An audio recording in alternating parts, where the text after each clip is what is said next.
welcome to another episode of Fire Up. I hope we're all fired up tonight. Are we? We sure are. I'm fired up to see how many more penalties the Falcons will get. They're on pace to have 16. They just got another one, and now I think Mike Evans just picked up a first down. I've been riding a lot of energy with all the other stuff I've had to do tonight unexpectedly, but the reality is it's going to be an occasional guest on this show. Let Candy do her thing. So that's all good. Looking forward to see what you guys say, we're welcoming our guest, the hostess with the mostest shows on our network. That would be Mr. Scott Morganroth, but he gives me the reins tonight. The Country Club, as he affectionately calls this show. And, of course, my co-host, Mr. Smokin' Jeremy B. How are you tonight? Fantastic. It's been a good week. Great. And then Samir, who was busy studying last week for finals, is back with us tonight. How are you, Samir? I'm doing good. I'm glad that's over with. So, did you get good grades? I haven't found out yet. Hopefully, I did. I feel good about them. So, no, if you feel good about them, that usually is a good sign. Because if you're coming in here going, I don't know, then we know it's bad. Yeah. Okay. More power to you, Samir. I'm a long ways away removed from my college days, although I did have to take a 215 exam to pass the Florida health insurance test. I actually got it on the first one at 70% even in after the ripe age of 50. But I don't miss that studying. I enjoy what we do here. Keep up the good work, Samir. Thank you. Well, guys, since we last talked, there's been a lot of things happening in college football and a lot going on with college football. So let's start. Last weekend was a selection show. How are we feeling about who was selected, who wasn't selected? Should anybody feel neglected, or what are your thoughts on who made it in and who didn't? Yeah, I understand at 10-2 that Notre Dame's upset. And I get it. But at the same time, the schedule they played, yes, they beat a couple top 5 teams, but they lost to, what was it, Northern Illinois? That was last year, I think. Was that last year? I still. That was last year. But they made the playoffs last year. They lost to another cupcake team this year to start the season. And they also had a top 25 plus. They lost to Miami, and didn't they lose to Florida? Texas A&M. They lost to both of them. But they were close games. Nonetheless. And I get it. What I didn't understand is how does Alabama get boat raced in the SEC championship by Georgia, and they didn't move a spot. They stayed at 9. That's what I did not understand. Yeah. Well, keep in mind they also lost bad to 5-7 Florida State week 1. Yeah. Well, what you had in week 1 though is Alabama. Let's face reality. Nobody knew what Florida State was going to get. They ended up riding the momentum of Tommy Castellanos, who transferred down, and Gus Malzahn, who's a heck of an offensive coordinator. And Alabama did not see that coming. And the reality is, the first game of the year, it was. Had that game had been played a few weeks later, the outcome is different. But Florida State surprised a lot of people, and they always say any team can win on every given day. Well, Alabama found out the hard way that you better be prepared for the opener, and Florida State snuck up on them is what they did. I was intrigued about Castellanos, let alone Gus Malzahn, because he did a good job at Central Florida. And let's face it, they played Alabama to their defense. They played in the championship game where Miami and Notre Dame were both I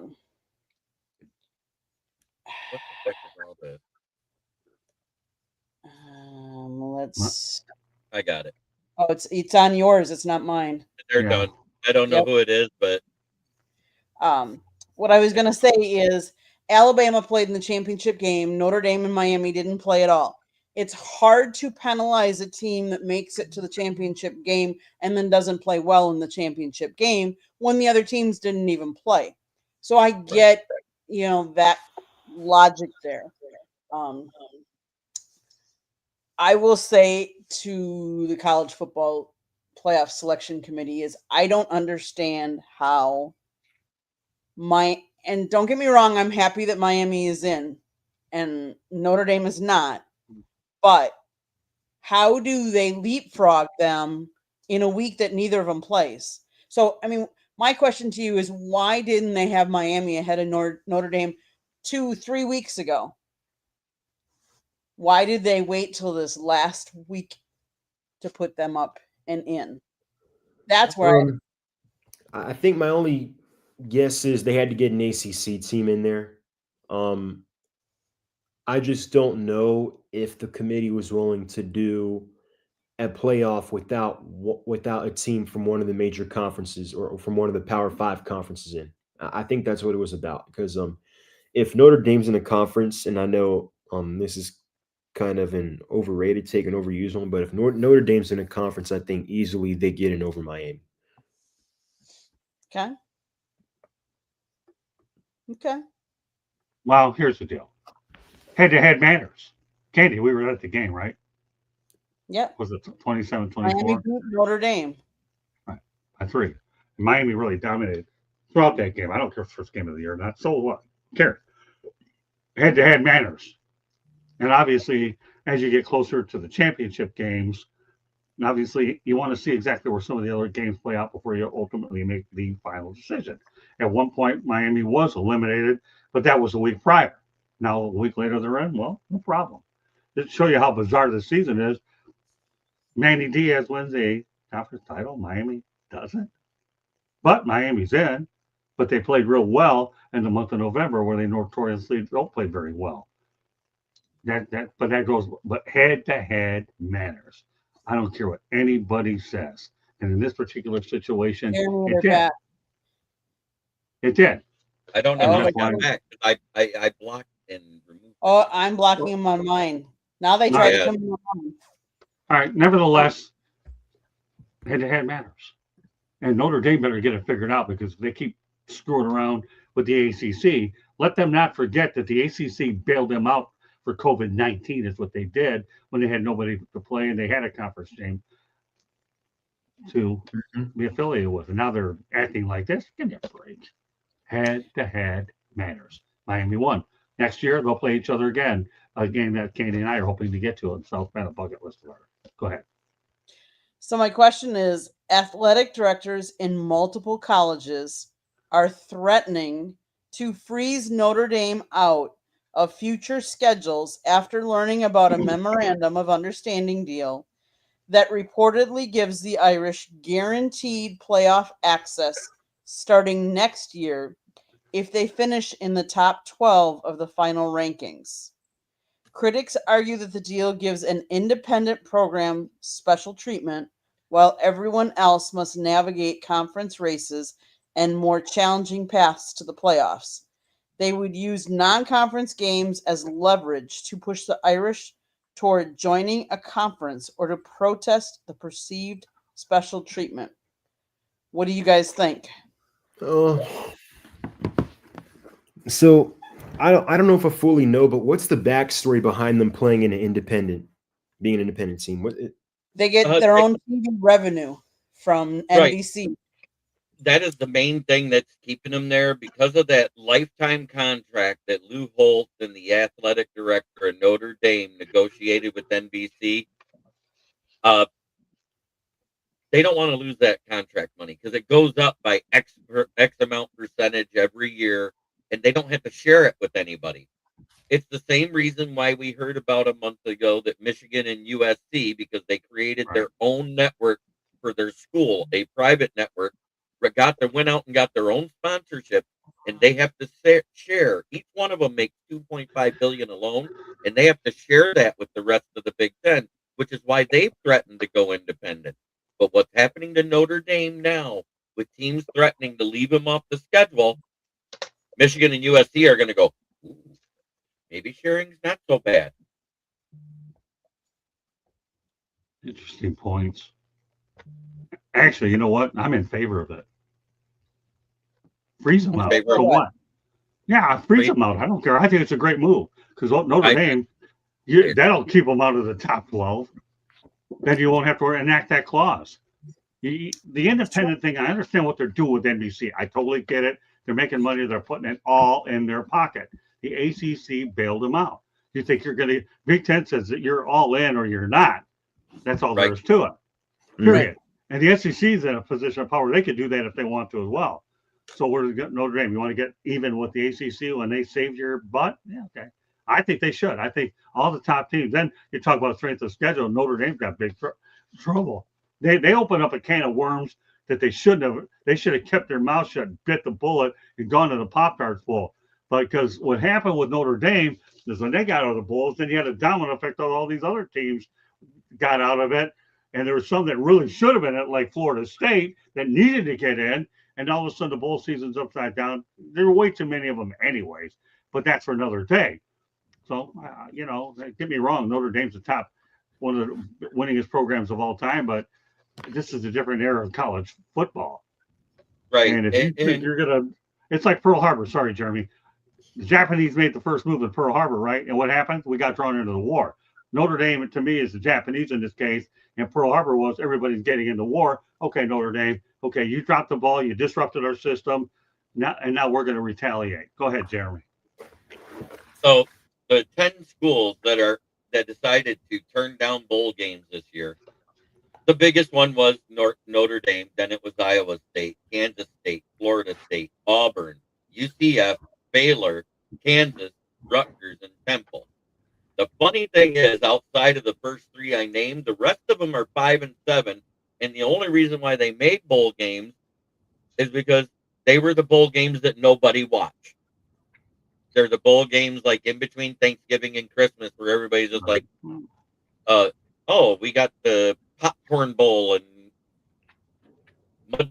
Mud City State, Mississippi, the little fields, the little stadiums.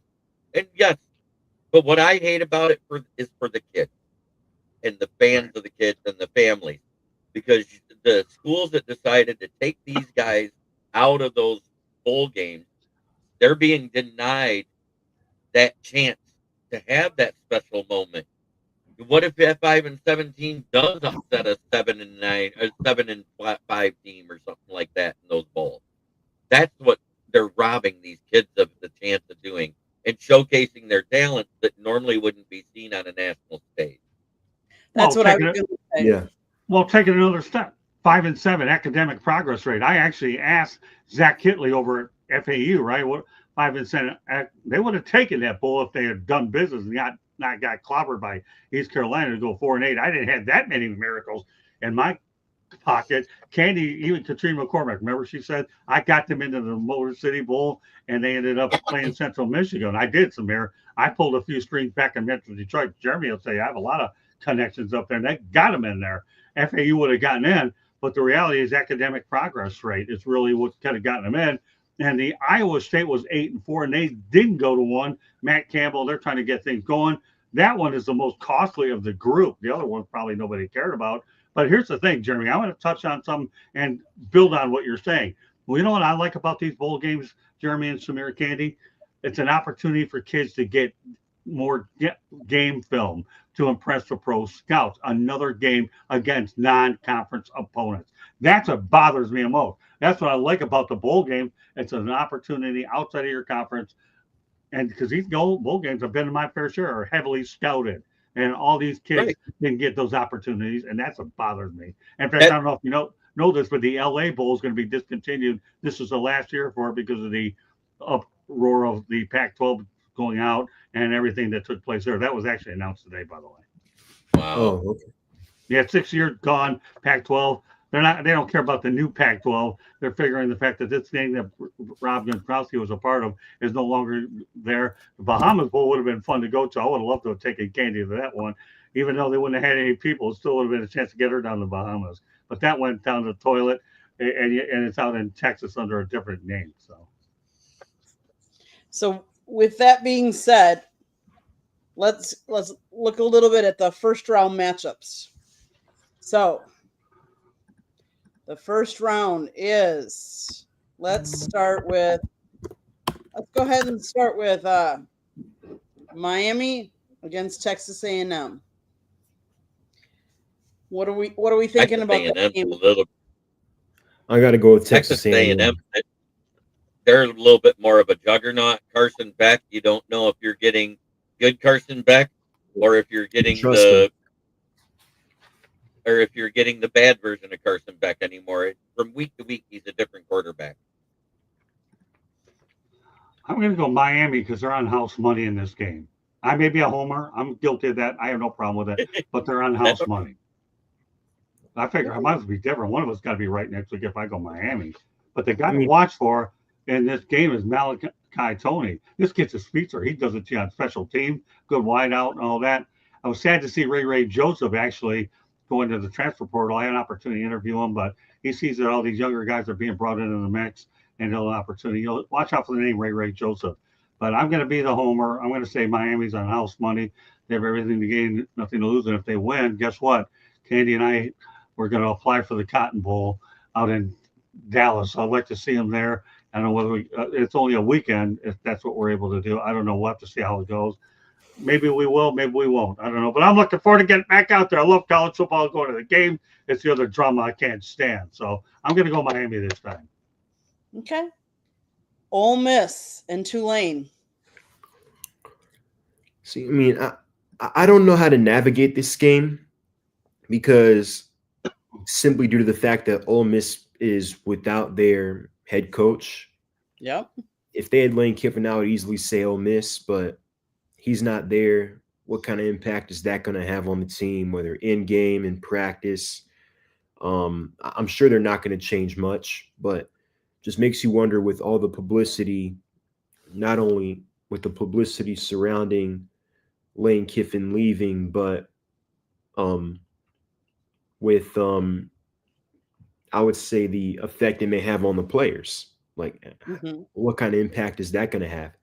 Now, one way it could play to their advantage, possibly, is that now that Lane Kiffin isn't there and it's someone else, you don't know what the game plan is or how they're going to approach different things. Because although it's the same coaching staff, the same philosophy, it could be a different approach. Mm-hmm. Yep. Jeremy, what's your thoughts? So who are you going with? I'm still going with Ole Miss. I go with Ole Miss on this one too. I just feel like they're the better team. Scott? I'm going to go Ole Miss because Lane Kiffin's sending all of his offensive coaches over there is what he's doing so that they can keep the continuity there. Lane's not there, but the rest of his people are to finish what he started, let alone the fact that in his particular case, Lane Kiffin's got bonus money on the line because he's going to get paid by LSU if the team continues to win. So, yeah, I got to go Ole Miss. I hear the defensive coordinator is a pretty good coach. Hello, Kevin Taylor. Yeah, Michigan needs a coach. No kidding. Okay. We'll get to that. James Madison versus Oregon. Samir. Oregon. Jeremy. Oregon. Scott. I'll go Oregon, but guess what? Oregon's going to see James Madison's coach next year. Yeah, I got to go with Oregon. Alabama, Oklahoma. Who you got? Samir? I'm going. Oh, I don't know. I think I'll give the edge to Oklahoma. I think it'll be a close one, though. I got to go with Oklahoma. Jeremy? I'm going to go with Oklahoma for a reason that nobody even knows here because it's something that I saw that is reported. Flight logs showed that Kalen DeBoer's daughter, who's a softball player for the University of Washington, was at the Michigan versus Ohio State game. Today, she unfollowed University of Washington softball and followed Michigan softball. Oh, interesting. Yeah, interesting. But I think the way you have to see it is going from Alabama to Michigan. Is that job really an upgrade? I mean, it can't. Well, it's the University of Alabama. I'm going to say it is. I'll tell you why I say it is. I'm sorry, Jeremy. Go ahead. Academically, yes. It's a way better place because you have a better class of students and they have more options for the students than Alabama has. What is Alabama good at anymore? What do they produce other than football players? Yeah, see, the academics between Michigan and Alabama is like night and day. It really is. I like the big block. Of course, I'm from the area, but that had nothing to do with it either. They're the all-time winningest program in Division One history. They have a lot of national championships, albeit a lot of more earlier, but they have a recent one. And the fact that Jim Harbaugh did defeat Nick Saban the last time that they met, so academically, Michigan is like no other. The number one, I think it is. Again, we'll find out whether Kalen DeBoer is the guy they ultimately land out to. But I like what Jeremy said. That's pretty interesting. I did not know that. So Paul Rick really nailed it on that one. There's a lot more to that situation that'll play out. And of course, DeBoer is familiar with Michigan. He was on the wrong end of a loss to him a couple of years ago. Mm-hmm. Yeah. Yeah. I just don't know, because maybe I'm looking at it from a branding standpoint, because I kind of see Alabama as like the same as like the New York Yankee brand, or the Los Angeles Lakers brand. You know what's weird is that it didn't become a brand until Saban. Exactly. It was gone. It was off the map for decades. So Roll Tide was big where? In Alabama before Saban made it a national name. So yeah, I mean, I just don't know if I see that kind of move happening this late into the process, like from a move like that. But I mean, but I heard that name and Jed Fish, the coach at Washington, are the two names at the top of Michigan's list right now that they've been targeting. And the weird thing is it came out also from Josh Pate on ESPN that agents of these coaches, the 5 coaches that have been named, have been contacted ever since Michigan was 4-2. They knew they were getting rid of Moore. Interesting. I mean, the guy I'd like to see is Lance Leipold to get it personally. I think here's a guy who deserves it. He did some unbelievable things. University of Wisconsin Whitewater won 6 championships. He's getting lost over in Kansas. Lance Leipold brings championship pedigree, and he's built programs of integrity. But again, that's going to be an interesting list to see how it all plays out. The Michigan job is great, and I understand where each and every one of y'all are coming from. I really do. With any of the names, it'll be an interesting coaching search. That to me is a blue blood job. It really is. When Michigan starts calling, you should take it. The only dumb idiot I've ever seen is Les Miles, who should, when he had an opportunity to get the job, when they were interested in him, he didn't. What happened? You bring on Jim Harbaugh. Les Miles was out of coaching, and he was at Kansas and was awful there. Here's the interesting thing about Jed Fish, and I'll leave it at that.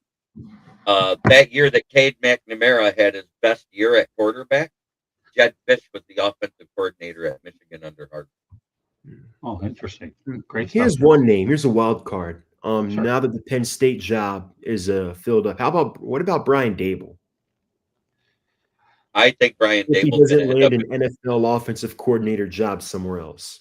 I think that's what's going to happen with Dable is in this offseason. You're going to see him get swooped up by somebody real quick for offensive coordinator, because you have to look at when he went to Buffalo, he inherited a Josh Allen. He had a Josh Allen that was a nobody and looked like absolute garbage the first year and turned him around overnight. Yeah, see, the Giants have been irrelevant for a long time, so I know that Brian Dable is going to take a lot of the crossfire. But keep in mind that he still communicates with Jackson Dart, and he's trying to help him out even though he's gone. So Brian Dable, even though he hasn't succeeded in the New York Giants, and nobody has in the last several years, he's a name to watch out for. I don't see him as a guy to associate with the Michigan job, but there's a name that he's one of the most respectable coaches out there. He'll land somewhere. Well, good that he can take the rest of the year off and get paid to do it. So I like Brian Dable. It's just a like for the Wolverines job. The other 2 names I'm hearing thrown around out of the NFL circles, and it's only if they get fired. One is the brother to Jim Harbaugh, John Harbaugh, who's rumored to be on the hot seat of the Baltimore Ravens. And even though the owners say he's not, the writers are saying the seat is warm under Tomlin this season, that with starting out in first place in the division, if they lose it and don't make the playoffs, he may be out. Yeah. And I was reading somewhere, I think it was on either The Athletic or on the Washington Post, that, given how the Steelers operate, it wouldn't be an outright firing, but it could be either a mutual parting of ways where he takes a year off and then gets back into it, or it could be a trade. Right. Question in the chat room, gentlemen.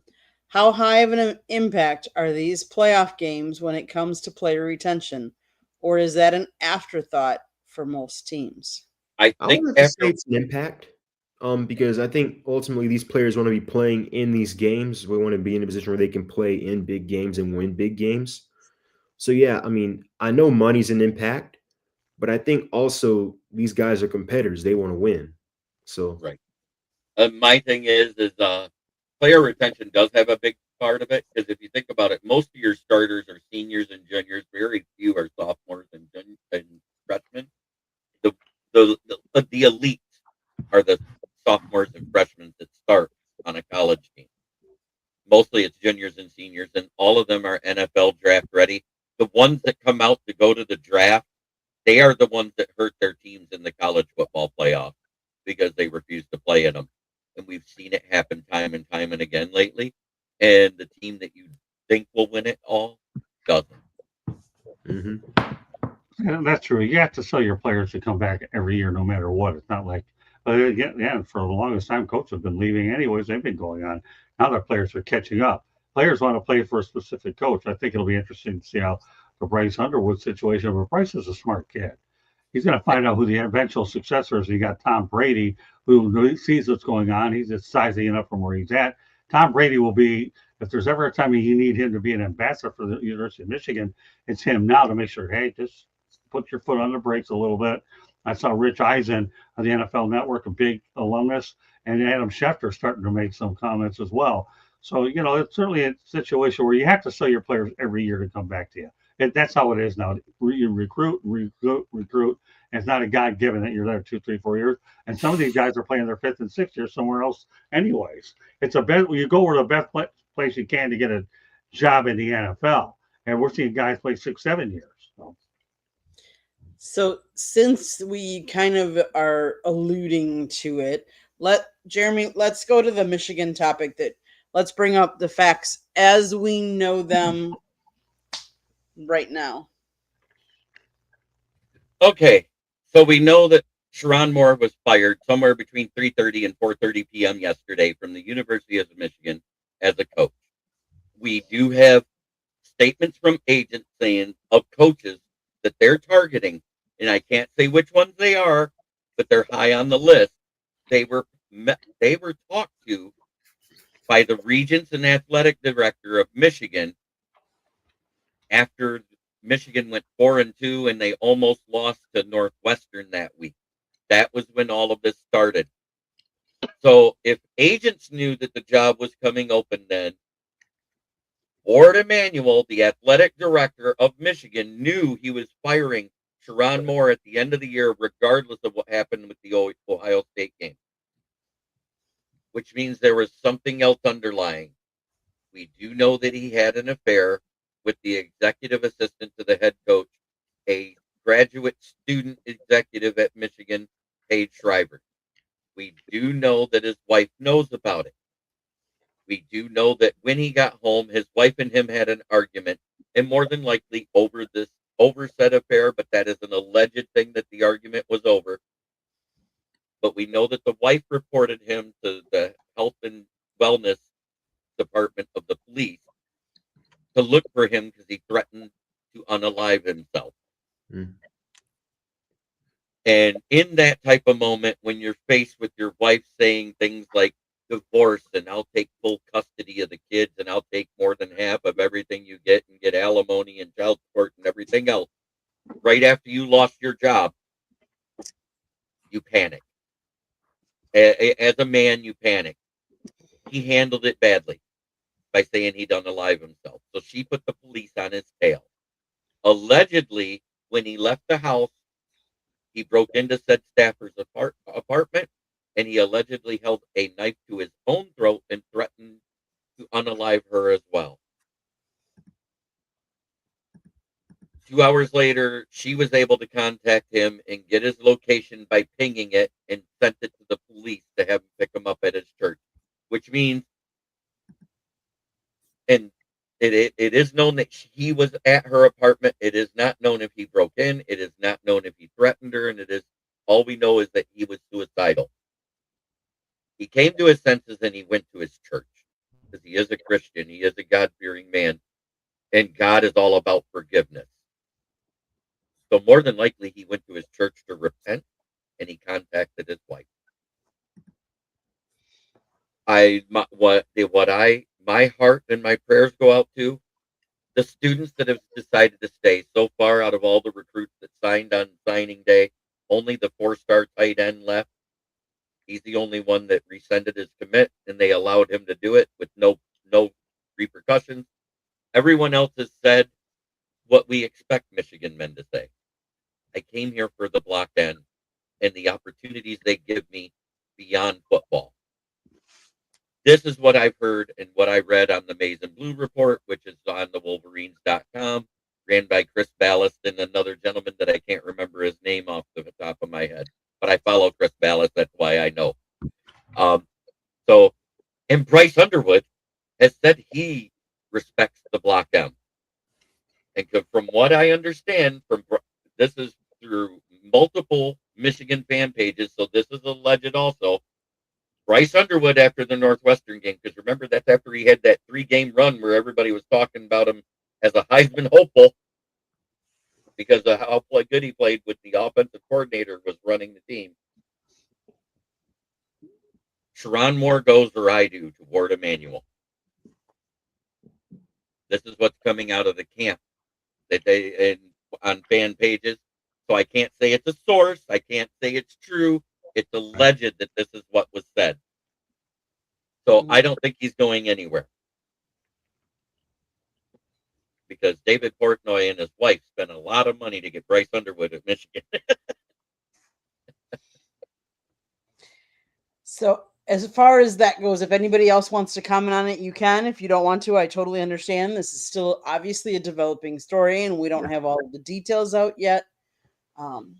But well, that's a lot. And you know what? Yeah. I like the fact that now you're becoming a journalism guy. Okay, like you have been. I like years. that's why the stuff that So here's where I'm going with that. I said alleged. Yep. No, I know. You've come a long way writing. Jameer, I know how well you write anyways, but this guy's come a long way. But here's the thing. Number one, Sheronne Moore needs a lot of help. Okay, we know that. But Michigan is a brand. It is an absolute brand. And here's what they're going to attract a top-level coach. That's all there is to it. You need a couple of days for everybody to sort through the debris, because that's what we have right now. And it's unfortunate with all the events that have taken place. And I'm going to be very cautious on what show I use it on Inside the Picture. It won't be this Saturday. And chances are we may touch on a little bit next Tuesday night. But I want to see more information before I dive into this thing. I've got enough topics this year on Inside the Picture. It had more college than I've ever had because of all the drama surrounding the college game.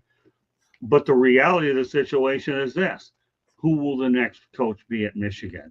That's what Bryce Underwood is really looking for.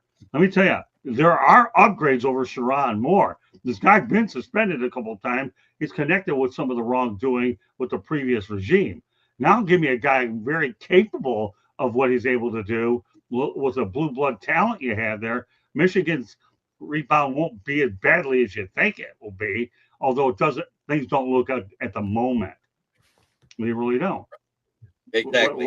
You rally behind the interim guy right now, because let's not lose sight of the fact that you got Texas. You do. That's a good matchup between two blue bloods.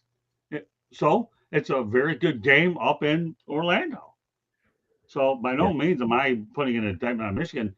I just want more information. You gave about as good of a overview than anybody, Jeremy, based on the fact that it's 12/11/25 and we're only 24 hours into this wide thing. And I'll even take it a step further. I never watch TV in the morning, Candy. I really don't.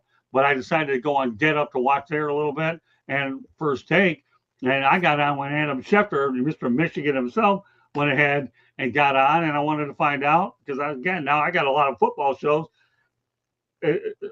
going forward to keep me busy for a few weeks as we continue to add more to it. And then I went on First Take and even watched a couple more hours. I watched more TV today, 3 hours, than I have in the last 2 or 3 weeks as I continue to work on building this network, because this is too much that you have to watch and listen to other opinions to gain any relevance or conscience of what it really has transpired. Yeah, So yeah, definitely. in the interim, the OC is the head coach again. That's what we do know for right now. They probably will not have a coach by their bowl game, but they will have it by the end of the bowl season. I think they're waiting for either a couple of people to be out of it, if you know what I'm talking about, and available. Because one of the last name on the list, I think they were throw-ins just because they've been throw-ins at once by Michigan fans before. And one of them was Brian Kelly. I think that would be an absolute disaster. You Not too. get him anywhere near Michigan. Right. He did really good in the MAC, but he has not done well in the SEC. And lately, if you look at the SEC versus Big Ten, the Big Ten has the bigger win percentage over SEC teams in bowl games and CFP. Well, listen, Jeremy, I don't even think that he did that creative a shot at Notre Dame. Marcus Freeman's done way better than him there. When Notre Dame was glad that he left to LSU, I didn't think he was. Let me finish. I didn't think he was going to last for 2, 3, 4 years. Let alone the fact that he thought he was going to come up with a Cajun accent that, to me, is a good ringtone. This guy's crazy. Alabama coach, the Arizona State coach, Washington coach, and the Notre Dame coach that you just mentioned are targets for Michigan. Stay tuned. Interesting. And if Marcus Freeze, now think about it, if they're getting a freeze out in Notre Dame, and it's known there's not as much to hold Marcus Freeman at Notre Dame as there was these past 2 seasons. And you know what? Don't overlook that storyline that Notre Dame's going to get freezed out for what they did. What they did when they bailed out of that bowl game sent a message to everybody. Notre Dame's got egg on their face because of what they did. Okay, you stunned us by dropping out, but now all of a sudden everybody's angry at you. Didn't they back out of a New Year's Eve bowl? Correct? That's the one they backed out of. Bowl. Candy and I were there. That's a great bowl game up in Orlando. We were there last year when Miami took on Iowa State. That's a great bowl game. But it's a New Year's Eve bowl game, right? Yeah. That's what I'm saying. You're not talking about the one that's on the weekend in between Thanksgiving and Christmas. You're not talking about the one that's over in the Hawaii Bowl versus Hawaii and whoever that's one of the premium bowl games. I've been to that. That's what I'm getting. That's what I'm getting at. You're not talking about a little money. Right. Listen, University of South Florida taking on Old Dominion, a matchup of 2 former Sun Belt Conference schools at the Cure Bowl. All right. And the only thing that has to be cured about that is Alex Golesh goes down to Auburn. His quarterback has decided, I'm going to be an assistant coach. I'm not playing in this game. And that Cure Bowl, anybody that watches that game, to me, needs to go to the doctor because that matchup is ridiculous. USF got that matchup because it's down I-4 to begin with in Orlando. They brought in 28,000 for the game against Rice, which was awful. And I knew Golesh was leaving right then and there, right, Candy, when I put my body language on. And what happened after that was unbelievable. So, that's a game that's the most useless bowl game. And not because it's USF. I'm just talking about games that obviously don't even make it to December 20th. So I understand that Notre Dame would have gone to one of the bigger elite bowls, and the Pop-Tarts Bowl is definitely one of them. That's the one that we were at. I think they have another one with the SEC and and obviously the Big Ten. So, but either way, those 2 of those last 3 bowl games are elite bowls, and Orlando puts on a good show up there. They really, really do. Sorry, Samir, go ahead. I didn't mean to take your thunder, and I feel like I'm taking some of it. I don't normally come on, so go ahead, Samir. Oh yeah, definitely. It's fine. I was going to say, I think it's a tough situation all around, not only for the program, but also for Sheronne Moore personally. he seems like a good man who made a mistake, and that mistake is ultimately going to cost him and cost him a lot. It's going to cost him his job, going to cost him his family. But I think if you're Michigan, they just fired the AD today, if I'm Oh, correct. did they? Did I they think fire him? Because it wasn't made official yet. It was. They, I think was I talked saw a about. tweet somewhere that they had fired their AD. I haven't heard yet either, but I wouldn't be surprised if it does happen. They have an interim president, as I understand it. So they even have an interim president. This actually, what's interesting is LSU was in quandary for a while too with Scott Woodward. They brought in another guy who ultimately landed Kiffin. So the Okay, ADs are there was a report, but I think it got refuted. It is refuted. Said Yeah, we're says he has not been fired. Yeah, we see a lot of that, Samir, these days, which is why until I hear it on a major network, I look at it, I stare at it, not yet. And with us being at the Tribune, where you have media distribution partners and lots of different sources to get information, until I see it from credible sources and writers, Samir and Jeremy, then I tend to look the other way because there's so much fake news these days. That's everything I wasn't brought up with in the industry. Everything that I have said was brought up by Josh Pate of ESPN. Okay. So it is, a guy at ESPN is usually a credible source. So I will leave it at that. He breaks a lot of the seedier stuff through the NCAA stuff. But I agree, Ward Emanuel should be gone because if you look at everything that's happened in Michigan sports, not just football, the Connor Stallion thing that Sheronne Moore was a part of, the recruiting scandals that Harbaugh and Sheronne Moore are guilty of, the gymnast coach that was found with one of his student athletes in his car outside of the gymnastics stadium, the misogynistic stuff that happened between the hockey players and cheerleaders, all happened under Ward Emanuel's watch as athletic director. Yeah, the only good move, though, Jeremy and Samir, that he made was hiring Dusty May from Florida Atlantic. That's the only good move that he's made. And I know Dusty real well. He's a good friend of mine. But other than that, you're right. It hasn't been good for the Maize and Blue. And I have a lot of friends connected with the University of U of M, and I'm on their mailing list because I know people. And that's why they send me that information. Yeah. So Samir, if I ever go ahead and tag you on a tweet with U of M, then you'll know where I'm getting my information right from. Everything else. But I get my information, Samir, when I tag you on Twitter from sources that you can use that information. Right. So go ahead.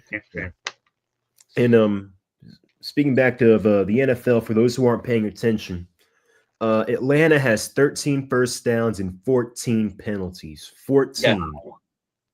So the record, it was 32 penalties called and 23 expected on the Oakland Raiders versus who? The Tampa Bay Buccaneers in 2016. Oh, wow. Yeah, they're not going to hit 32, but I think there's a good chance they'll set a franchise record for in-game penalties. I know we said it in 2019 under 2019 under Dan Quinn. I think it was against the Colts. Forgot that how was many. The year after, or 2 years after the Super Bowl appearance, right? 3 years. 3 years, okay. Let's see. Well, there's been 14 called on Atlanta and 13 accepted. Wow. Mm-hmm. Yep. Oh yeah. Their franchise high was 16 in 2019 against the Indianapolis Colts. Yeah, they're well on pace to break that. They're well on pace to shatter that record. And they're well on pace to possibly tie the accepted record at 23. Yep. And I get that the game is close and they're playing hard. If anything, that's an indictment that the pieces are there, but they're undisciplined and they're ultimately poorly coached. When you're on pace to shatter your franchise record for penalties in a game in the third quarter, that falls on coaching. Just accepted. They are now 3rd and 20. They're 4th and 20 now. Kirk just threw an incomplete pass. Oh, okay. Yeah, Kirk is doing great, ain't he? He's having a decent game, actually. He almost had a touchdown. David Sills, who was called up off of the practice squad a couple weeks ago, just dropped a wide open touchdown pass. Well, keep in mind the Falcons have won 2 of the last 3 meetings between the two, and Kirk Cousins was a pilot for a couple of them. Yeah, for some reason, whatever it is, Kirk Cousins throughout his career just seems to like playing the Bucks. Started with the you like that game. Well, so did Barry Sanders. All I watched Barry Sanders do over at the old Tampa Stadium was break 2 80-yard touchdowns. And I actually was staying at the Lions Hotel the night before, and Barry and I were talking. I got along well with Barry Sanders. I was covering the Lions back when Barry was there at the Dome. And I was shaking his hand, hope you have a good game. And what do you think happens, Samira and Jeremy and Candy? My buddy Chip Davis at the time is the PR guy for the Bucks. Going back to that. No cheering in the press box. But, of course, when Barry Sanders breaks 2 80-yarder, Chip looks the other way, and he was cheering too. He didn't care. And by the way, Chip Davis is in my book, Lessons from Life, from the best PR guy I've ever dealt with. Go ahead, Jim. They are at 15 penalties and 100 yards now. 15? According to the team stats on Google, that's total penalties, not accepted. Oh, so 14 15. accepted, or is it 13 accepted? It's 14 accepted now. Yeah. 15 called. Wow. And the time of possession is almost dead even. Yeah. The yards are 279 to 260, 212 passing to 204 passing, 67 rushing yards to 56 rushing yards. And the Falcons are actually leading in yards per play. If it wasn't for the penalties, they probably would have 2 more touchdowns. Yeah. And again, it just shows what I've been saying all season. This is a poorly coached football team. And I think you're seeing it right now. Hey, Patty, by the way, you're in the chat room. I go to Pop-Tarts Bowl. If I got some free Pop-Tarts, they were not shy about giving us them, right, Candy? We had plenty of them. Do we still have any of those things left? I imagine we have a few left in a box somewhere. I don't know. But they were good. I enjoyed them. I hadn't had Pop-Tarts in a while, but boy, I had plenty of them during the media hospitalities and all that. They were pretty good. I had a couple of souvenir clubs. And I know OSU fans are having fun clowning us on Twitter, the Michigan fan base, the Michigan team. They're clowning us all over the place. I've seen what they said. But you want to know what? I know one thing Michigan doesn't have that OSU has. You know what that is? Vacated wins. Weren't we doing some predictions, Candy, before we let's see. So yeah, I think Oklahoma, by the way, is going to end up beating Alabama. That's what I think. I forgot about that. So let's go to the NFL. What game are you most looking forward to this weekend? Yeah, I think the first one is the Bills and the Patriots. So the Patriots are coming off their bye. The Bills are coming off that somewhat, if you want to call it, ugly win against the Bengals. I think this past week validated a lot of the concerns about the Bills, especially defensively. They're not sound defensively. They give up a lot of big plays, as we saw late in the fourth quarter when Joe Burrow threw that touchdown pass to T. Higgins to get them back in the game. And their offense is Josh Allen and James Cook playing hero ball. They don't have any threats on the outside. I think Dalton Kincaid still might be hurt, or is he back now? But yeah, there's just a lot of concerns about the Buffalo Bills from that standpoint. And the game is in New England. New England's already beaten Buffalo this year. If New England wins, they're going to clinch the AFC East for the first time in 6 years. So I like New England here to win this game and clinch the East. And then my second game is the Lions at the Rams. Brian Branch is out for the season, torn Achilles. It's a big loss for them. It is, obviously, in the secondary, especially since Kirby Joseph is still hurt. I like the Rams in this game, but the fascinating part is that the Lions are in trouble, given the fact that the Bears will more than likely beat the Cleveland Browns. But if the Browns upset the Bears and the Lions upset the Rams, the Lions have the tiebreaker over the Bears as of right now. So they would take the last spot in the NFC playoff picture. But if the Lions can keep pace the rest of the way, where they can find themselves at least a game back, that and provided Green Bay does end up winning the North, that last playoff spot could possibly come down in that Week 18 game in Chicago with Detroit and the Bears. So that's fascinating. So just so Samir, you really called this season with the Bears because the Bears have been. I said they would win the division before the season started, and that Ben Johnson would win Coach of the Year. I think Sanders and the Browns have a good chance to upset the Bears this week.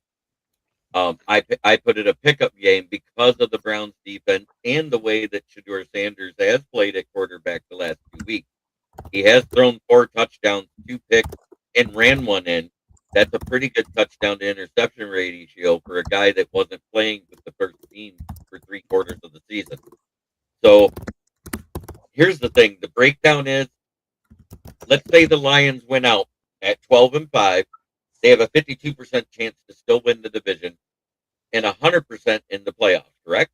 At 11-6, it depends on who they lose to on the odds. If they lose to Pittsburgh and win against the other 3, then it's 13% to win the division, but 97% in the playoffs. If they win everywhere else and lose at Minnesota, it's 14% to win the division and 97% to get in the playoffs. If they lose at the Rams and win all the way out, it's 14% and 94%.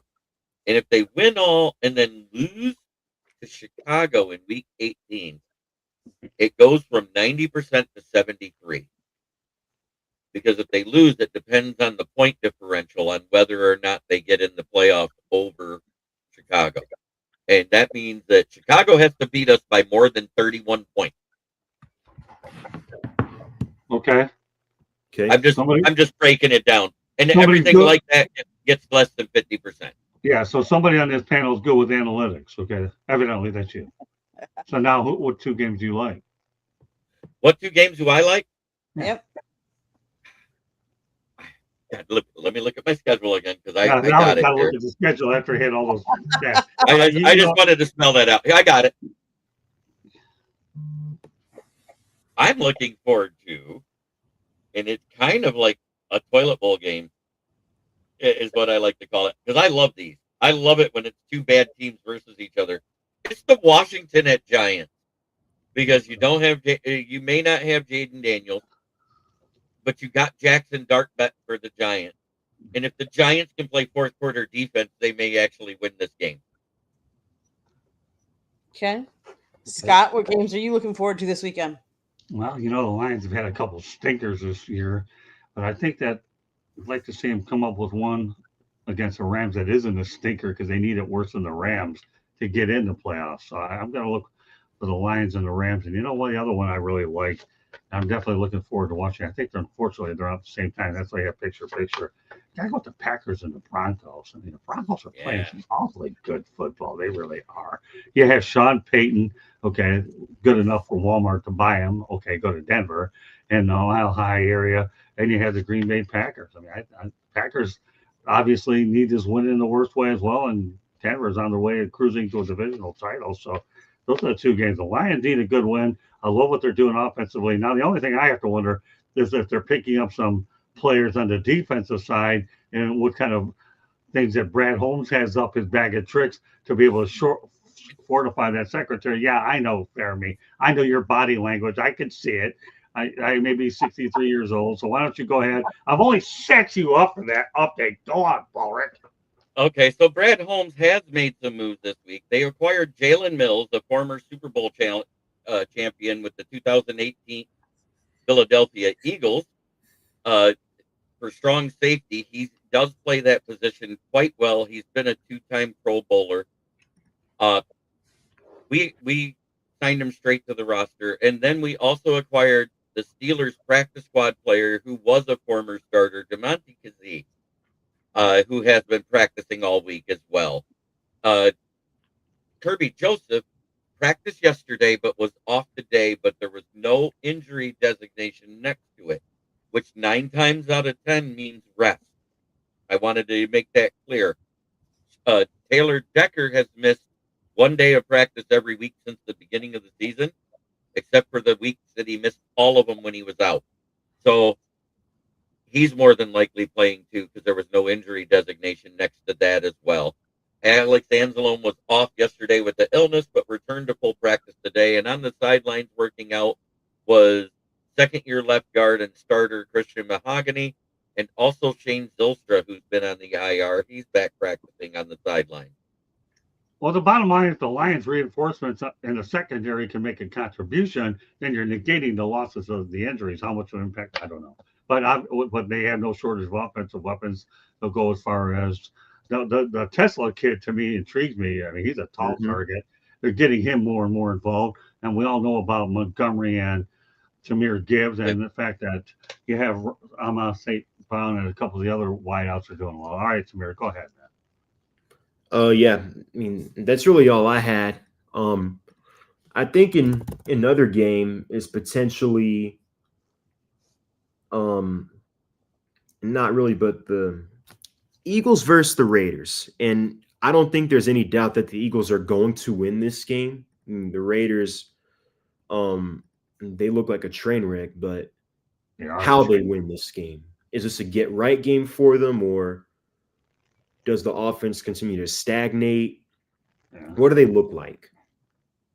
I agree. Bottom line is the Eagles are on a 3-game losing streak. If you want to get well and you want to get confidence, play the Raiders. It's okay. How about the Chiefs? Yeah. Chiefs Chargers. I'm going to go Chargers roll on that one. I'm sorry. I don't even care if Herbert plays or not. Omarion Hampton's back. He looked really good in that game last week. The offensive line, without both starters playing, hasn't missed a beat. So they won a game that they probably should have lost, that Herbert got hurt in and stayed in the game. And that's why he may miss this week. It's 50-50 if he plays.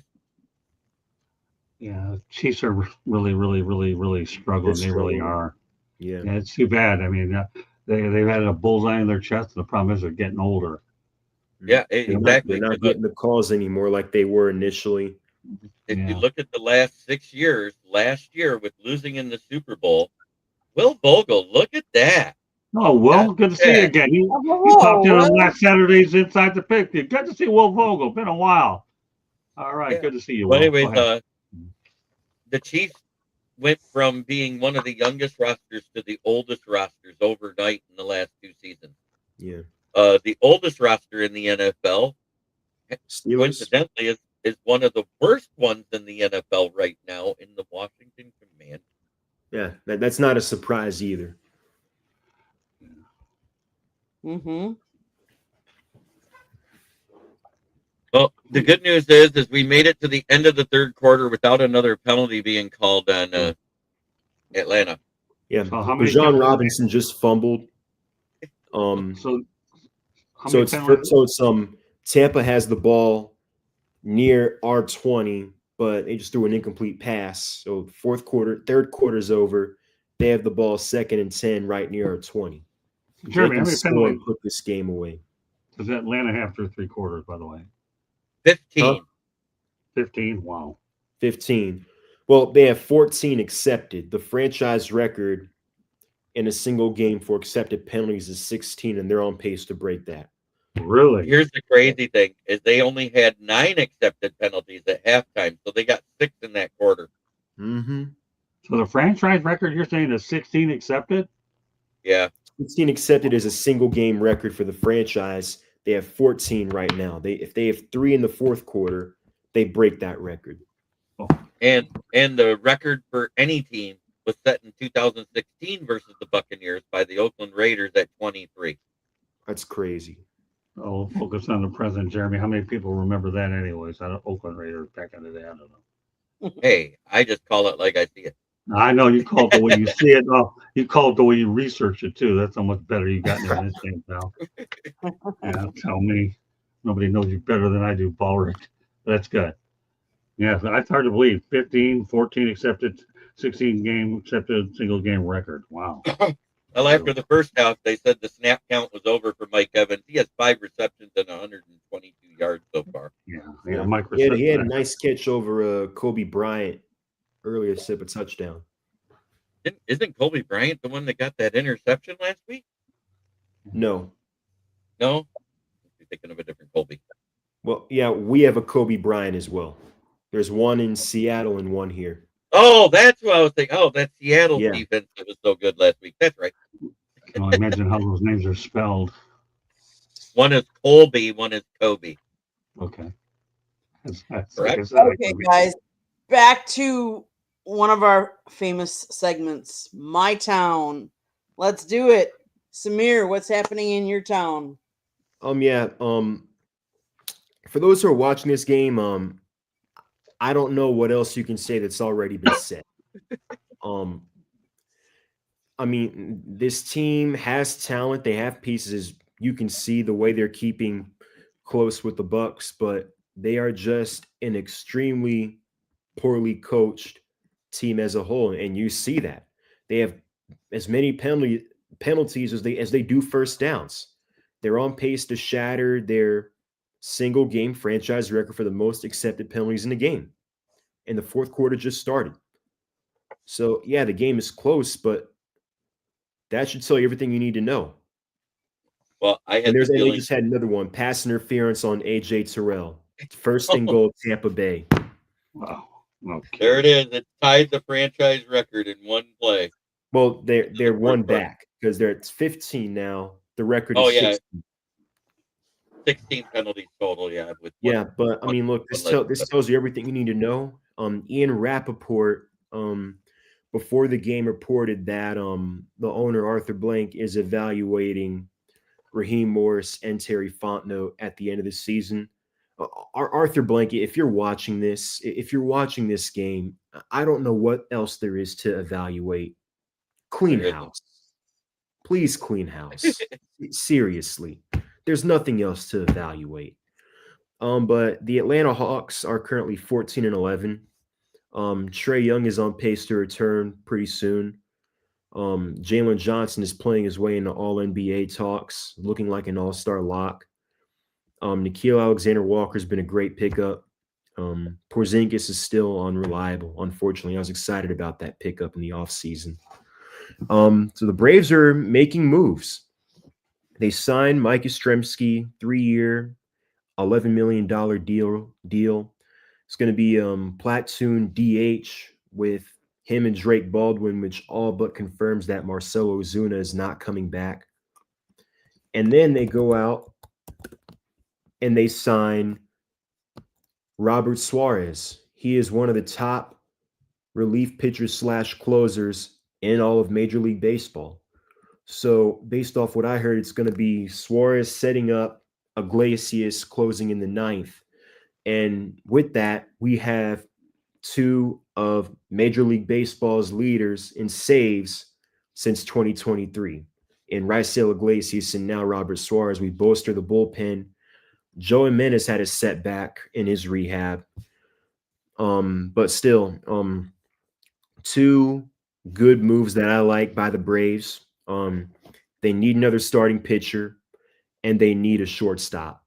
Dubon should be a good utility bench player. He can't be our everyday shortstop. We need a shortstop that can hit. And that's it for my town. Jeremy, your town. Well, there was a rumor that came out Monday that Tariq Skubal, that the deal was all but done, that he was going to be traded for a buttload of prospects to the Dodgers as long as there was a long-time deal signed. Tariq Skubal went on and pulled the Lee Corso line on Twitter and said, "Not so fast, my friend." So, whether he's traded or not, I don't care at this point. If he's going to play, let him play. If you're going to pay him, pay him. That's where I'm at on it. And that's directed at Scott Harris and the Detroit Tigers and Mr. Chris Illich. Open your checkbook. Quit being cheap. Pay the man. Back-to-back Cy Young winner, and he may never get to that type of level again. But we thought that about a certain other triple crown-winning Cy Young pitcher that we had that we let go, and a year after he's let go, won a World Series with another team in Justin Verlander. So that's where I'm at with that. As far as the Lions, we did pick up Jalen Mills. We picked up DeMonte Kazee. We waived Giovanni Rucci and Ross Dwelly from our tight end room, which if you go look at their PFF scores from the Dallas game, you can see why they were let go. Average NFL players get between a 55 and a 70 for PFF scores. The one got a 28 and the other one got a 33. Ouch. Ouch. Scott? Tampa just scored again and got the 2-point conversion. Okay. Very good. All right. I like starting the week 1-0 on my pick'ems. I'm sorry. There you go. John Robinson having a slow game outside of the fumble for my fantasy playoffs. I'll take it on my town that theory. Few people even talk about. Well, let's face the reality: the Florida Panthers have won back-to-back Stanley Cups. I don't see them stiff in a third. But here's another championship team and this team's going to be playing in a new building next year, Inter Miami Football Club. Candy and I have covered them from time to time. The reason I didn't cover them this year or finish it last year because the coach didn't speak English and I couldn't get my questions in. But guess what? David Beckham wins his first MLS Cup with, obviously, Lionel Messi. So kudos to Inter Miami. Here's a team that have been playing well. They've obviously gotten it right. And you have a guy like Lionel Messi, and now they're going into a new building with a championship. I'll tell you one thing. South Florida, when it comes to professional soccer, they get it right. David Beckham knew what he was doing. They got off to a rocky start with Inter Miami for a while when they were getting going, but in terms of building a following, but now they have a championship in their pocket, a world-class owner who's willing to bring on Lionel Messi, draw a lot of fans. Even their secondary stadium that used temporary is 18,000, which is better than a lot of stadiums out there. And they're moving into a 25,000 seat Palace in Miami, not too far from the airport. So yeah, kudos to Inter Miami, what they've done. And another thing too, also I want to wish Ray Joseph well. I had an opportunity to interview him over at the Miami Media Day, and I thought this kid was going to be playing a larger role. He does enter the transfer portal. I hope he lands somewhere else. And he's a very talented young player, but Miami's bringing in a lot of good players. And it's just too bad that Ray didn't have an opportunity to be more of a factor. But Candy and I talked to him. He's a great kid. I wish Ray nothing but the best. So here are the 5 coaches that Michigan, or according to CBS College Football Insiders, that Michigan is looking out real quick. Kalen DeBoer, Marcus Freeman, Lincoln Riley, Jed Fish, and PJ Fleck of Minnesota. I'll tell you what, Flex of Minnesota to me is an interesting one of that group because we all know what he did with Western Michigan. If there's a guy that I think could take that job, if it were offered to him, Fleck, it to me is a wild card, Jeremy. Thanks for bringing that up. I think the 3 in the middle, Marcus Freeman, PJ Fleck, and Jed Fish are the best bets out of those. Yeah. Yeah, I saw the Fleck one, and that one intrigued me the most. You go from Minnesota to Michigan. That's when you really think about wild card. But I still like Lance Leipold if they get that far to him. So, guys, I do have another question. Phillip Rivers, what are our thoughts? Wow. I don't know. And I think it's the worst matchup possible. They're playing the number 1 scoring defense, or not number 1, but I think they're playing one of the top scoring defenses in the NFL in the Seattle Seahawks. So not the most ideal matchup for you to be making your return to. But so how, for the Hall of Fame, how would that work? So he retired in 2020. I think his eligibility was going to start this year. So now right, I know where you're going. It would restart again. He has a 5-year window. Once you so it'd be 2030. Yeah, correct. That's what would happen. Once you unretire, the cycle starts 5 years later. Mm-hmm. Great question. That's what would happen. He doesn't care. He'll get in. He just wants his kids to see him play now.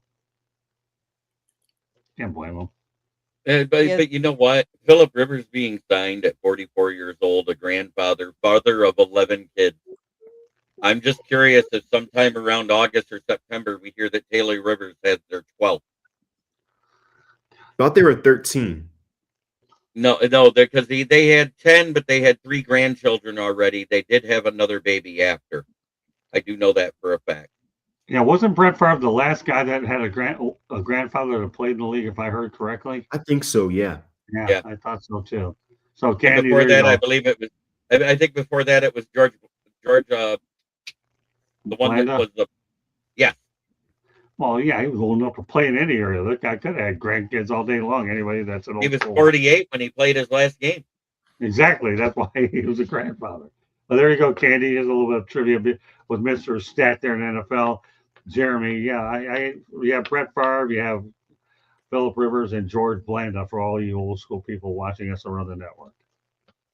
There might have been a couple of them older cats that are lost in NFL history that were older playing when it back before it was considered a kid's game.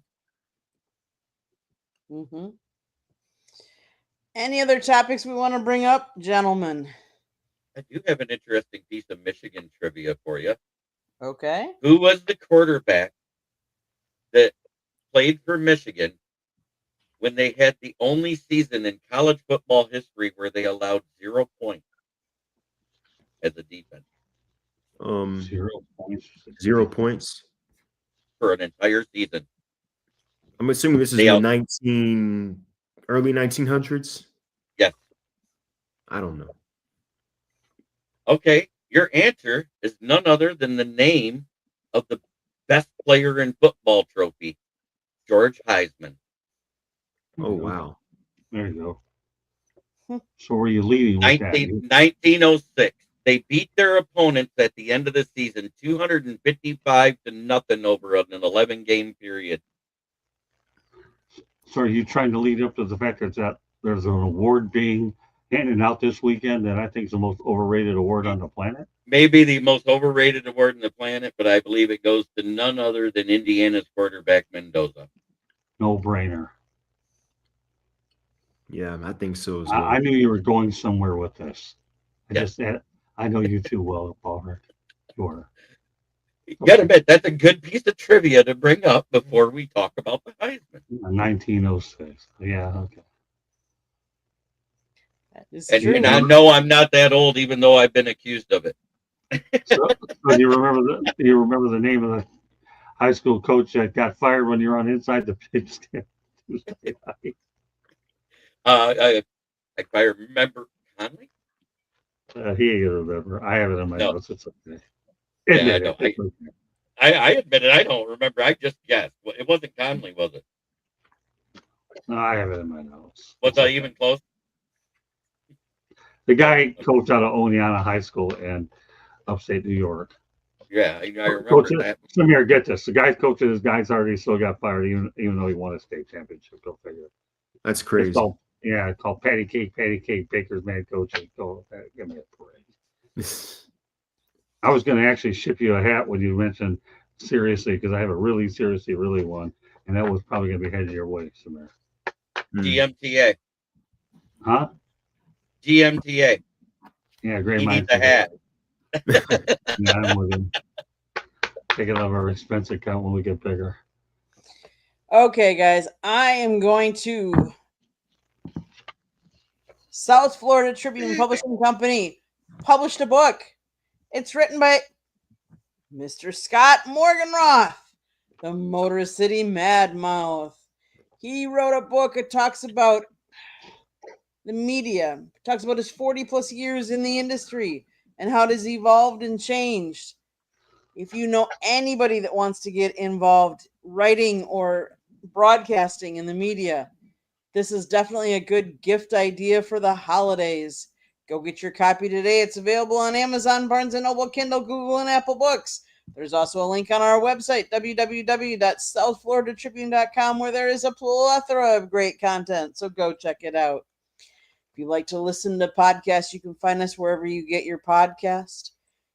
If you want to advertise, sponsor a show, or be one of the guests, please email us at southfloridatribune@gmail.com. You see that red subscribe button in that lower right-hand corner? That means you haven't subscribed to us yet. What are you waiting for? Just do it. Like us and share us. And then turn on your notifications so you're notified every time we go live. Monday nights, we talk baseball. Tuesday nights, we talk Inside the Pigskin football. Wednesday nights, you never know what Scott's got up his bag of tricks. Thursday night here on Fire Up, typically we talk a lot of football, but you never know. Then on Saturday mornings, Scott started a second episode of Inside the Pigskin. Got to tune in to find out what we talk about, but I can tell you it's a dueling matchup between a former USC Trojan and a UCLA Bruin. Ooh. They both played in the NFL too, so tune in Saturday morning to find out. And guess what, Samir? All three, it and I'll tell you, these three guys on Inside the Pigskin, Samir, just so you know, they all live in Atlanta. Oh, wow. Yeah, so you know what, Samir, what I'm going to have to do one of these days, pal? If you're ever available for a Tuesday show, Jeremy's been on it. I have to get you in there one of these times to bring you on with these Atlanta guys. We'll get you on there. We'll even add a seventh wheel to bring you on. You're going to have Mel Farr, you're going to have Ben Troop, and then you're going to have Marvin Powell. And, of course, Jeremy's been watching them. He's been blending with these guys. They live in Atlanta, Samir. I told you I'm going to hook you up with people. You've been a loyal part of our network. Now I got to get you on with some of these Atlanta guys, let alone Steve Holman Sr., who I even told you about. I got some Atlanta stuff. Let's see. Mel Farr Jr., former running back number 45 when he was on the practice squad. Number of the Lions. 16. And kick out of bounds. Oh, okay. He's keeping up to date. Good stuff. So there it is. Samir. It's tied. So, and then on top of that, you got Marvin Powell, who was a wide receiver, correct? And a returner. And then Ben Troop was a tight end, right? Right. So, Samir, there's an opening for you, my friend, on Tuesday once in a while, as long as you stay with this Thursday gig in the country club. And I'll make you feel it only. And by the way, just, Candy's on that show, too. That's anything but a country club, but you don't know the people involved. Because all three of us he are may involved. be the host. He may be the host with the most on Tuesdays, but he needs the best producer in the business in Candy. Yeah, she's a class by herself. Sure. Thank you. So, Samir, here's your opening one of these days on Tuesday night with all the Atlanta boys. We'll fit in real good with you. Never know. They may even bring in one of their NFL PA events out there, and that'll make it really sit in there. I think Jacob Christner went to one of them too, didn't he? Oh, they'll love you, Samir. You're as easy and cool as the other side of the pillow, Stuart Scott would say. I probably took away more of his airtime tonight because I can't shut the heck up, but at least he's standing there and giving us updates. And I have another commitment later on tonight. So you guys are updates are unbelievable stuff. Samir, how can people find you? Yeah, for sure. You can find me on X at ATL_Samir2401. I post a lot of my content and a lot of my articles there on the site. So that's where you can find me. And then you can also find me on Thursday night on Fire Up, number 17, by the way. Oh, yep. Have a record. Raheem Morris. Well, no, they just declined it. So it's still at 16, but still, I mean, the 17 penalties called, though. Like, I don't care that the game is close. This is an indictment on Raheem Morris as a head coach. Never been hired in the first place. What are you talking about? Look, I'll admit, I was excited when we hired him. I was like, okay, you know what? He was a head coach years ago. He was young then. Let's give him a chance and see what he can do. I think he's kind of like Dennis Allen, where some guys are just meant to be defensive coordinators. Right. And he's one of them. He's just not a head coach. No, great minds thinking like theirs, Samir. No doubt about it. Yeah. Jeremy, how can people find you? Well, you can find me here on the South Florida Tribune, which goes live into Facebook, Twitter, LinkedIn, and wherever you get your podcast. And also on YouTube, of course. And you can find my writings with my wonderful publishers and his editor-in-chief up there, Scott Morgan-Roth and Candy Ebling, right on the SouthFloridaTribune.com. And you can also find me on my channel, which is Kneecap Biting with the Motor City Lions, where I go live every day of the week. And anytime I'm a guest on the show, it goes into my channel. So if you want to hear more than just Lions football, I do more than Lions football. Yeah, I have a feeling it'll be keeping you busy more ways than you ever imagined, Balric. You know, that's what I'm talking about. It's okay. There is one last He's worthy of it. one last thing that we want to publicize, and that is, Scott, you have joined Roundtable Sports, and you are going to be covering the Jags, the Bucks, the Nets, and the Sacramento Kings. So 2 NBA teams, 2 NFL teams. Who knows? There could be more to follow. You do little clips every day, and then you do a podcast weekly for all of them. And we're going to get Jeremy in there. He's going to start writing. So roundtables. So for instance, it's jagsroundtable.com, kingsroundtable.com, netsroundtable.com, and bucksroundtable.com. Basically, Roundtable Sports was Sports Illustrated writers formed this site and this business. So definitely check it out. We are definitely a part of it.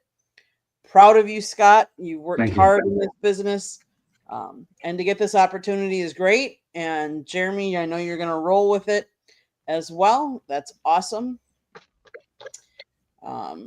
Yeah, being an executive producer, broadcaster, or something like that, where I like to take things from the ground up and build them, is something I always do. And I will say this, and Samira, I hope you're thinking about this. Anybody that's loyal to my company, I always have plans to broaden their horizons, and you're definitely a guy that I've been paying attention to from a distance. I'm proud of all the progress you've made. Thank you. So just keep in mind that I'm always thinking about you in the background, so be prepared when that call comes your direction. Okay, my friend? Thank you very much. You're very welcome. With that being said, anybody else have any last minute stuff besides Jeremy? I know you always close us out. Try every day to be a better person than you were the day before. That's the only way to make the world a better place. It starts right here. Much love to everybody in the chat. Don't forget to like. And if you hit that subscribe button, make sure you ring that bell to get all your notifications. Great stuff. Sounds great. Everybody enjoy your week. Enjoy sports. Enjoy Thursday Night Football, what's left, and all the penalties. Thank you. Good night, everybody. Night. Good night.